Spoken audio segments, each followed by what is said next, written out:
Илья Казалқасы. Мен Семеновка орта мектебінің 7-ші А сынып оқушысының радиосы бар.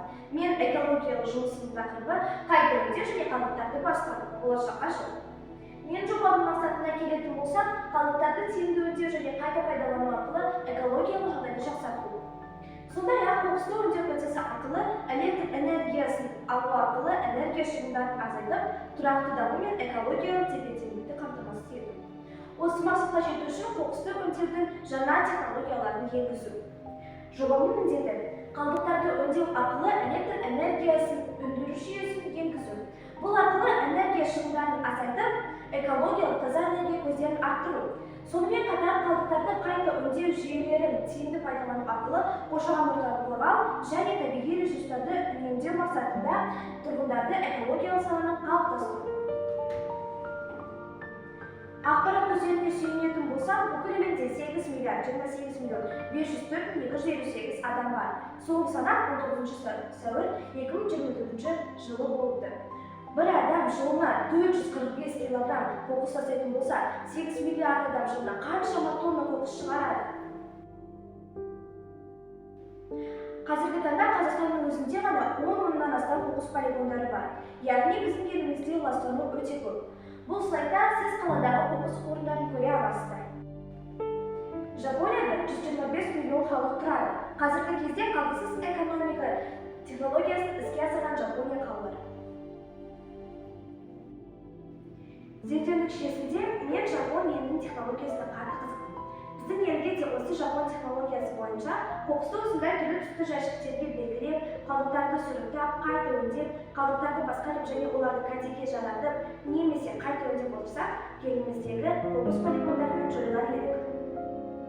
Мұнда біз қоқыс полигондарынан жойылмасақ, 2060 жылдағы әлемді көре аламыз.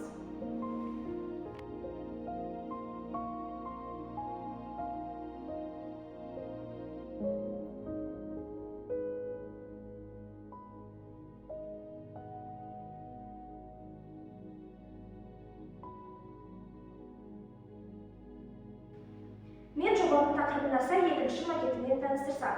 Менің макетім 4 бөліктен тұрады. Бірінші, сұрыпталған қоқыс жәшіктері. Екінші, қоқысты жағатын арнайы пеш. Үшінші, бу турбинасы және төртінші, шам желісі. Жұмыс істеу принципіне таныстырайын. Ол бірнеше кезеңнен тұрады. Бірінші, қоқысты жинау және өңдеу. Алдымен тұрмыстық және өнеркәсіптік қалдықтар арнайы зауытқа жиналып, жағуға жарамсыз заттарды ажыратады. Екінші, қоқысты жағу. Қоқыс арнайы пештерде жағылып, оның органикалық құрамындағы энергия химиялық реакция нәтижесінде жылуға айналады. Үшінші, бу алу. Жылу энергиясы суға беріледі. Қоқысты жағу нәтижесінде болған жоғары температура мен қысым суға әсер етіп, оны буға айналдырады. Бұл бу турбинасын айналдыру үшін қажет. Төртінші, бу турбинасы. Бұл жоғары қысыммен турбинаға беріледі. Турбинадағы айналмалы қозғалыс генераторға беріледі. Соның арқасында механикалық энергия пайда болады. Электр энергиясын өндіру және жеткізу. Механикалық энергияны генератор электр энергиясын айналдырып, өндірілген энергия трансформаторларға беріліп, желі арқылы тұтынушыларға жеткізіледі. Бұл процесс қалдықтарды тиімді пайдалану арқылы энергия өндірудің экологиялық таза әдісі болып саналады. Мен экологиялық жобаның ішіне бірнеше акция қосқым келеді.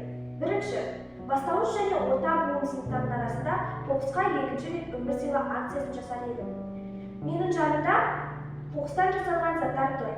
Полиэтилен пакеттер, мата, пластик бөтелкелер, картон және бір рет қана қолданылған стакандар мен қасықтар.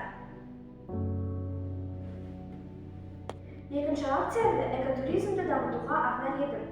Адамдарға экологиялық таза туризмді насихаттау, табиғи қорықтарға экскурсияларын ұйымдастырар едім.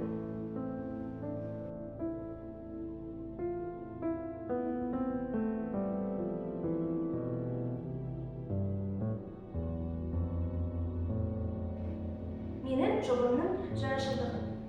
Қалдықтарды өңдеу арқылы электр энергиясын өндірудің жаңа әрі тиімді технологияларын енгізу. Бұл жобада қоқысты қайта өңдеу барысында қалдықтарды энергия алу жүйелері пайдаланылады. Яғни қалдықтар тек экологиялық тұрғыдан өңделіп қоймай, сонымен қатар оларды электр энергиясы алынып, қайта пайдаланылады. Жоба сонымен қатар тұрғындар мен ұйымдарды қалдықтарды азайту және қайта өңдеуге ынталандыратын инновациялық шешімдер ұсынады. Бұл болашақта экологиялық таза энергетика мен ресурстарды үнемдеуді дамытуға ықпал етеді.